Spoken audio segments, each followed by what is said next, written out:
एक श्रीदाम नाम के भक्त हुए हैं, बड़े दयालु थे, मुगल बादशाह के खजांची थे। उनसे जैसे कोई कहता मेरी बेटी का ब्याह है, वो चुपचाप खजाने से दे देते।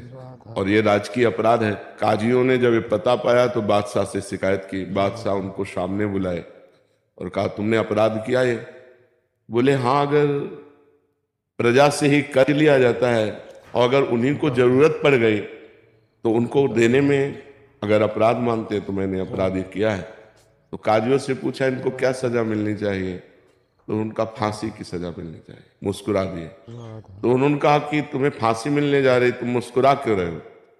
बोले मेरे अगर भगवान मुझे फांसी देना चाहते हैं तो मुझे बहुत आनंद है।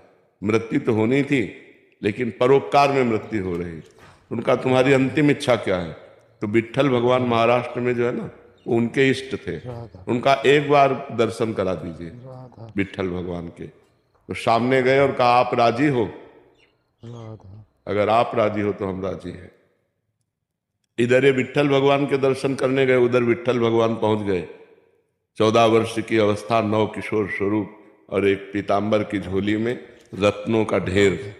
बादशाह के आगे ऐसे रत्न फेंके और कहा देख तेरे पूरे खजाने की कीमत एक रत्न में नहीं होगी, ऐसे ये दिव्य रत्न है, रख ले अपने खजाने में। उनका हो कौन?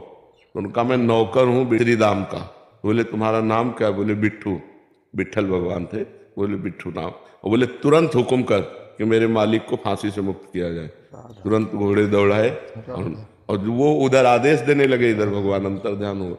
जब श्री राम को सामने बुलाया तो उनका एक बार अपने नौकर से मिला दो बस।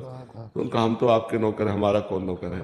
उनका नहीं, वो कह रहा था बिट्ठू नाम है और श्याम रंग का था। बस उनके आंसू आने लगे कि अरे ये मेरे प्रभु की लीला थी।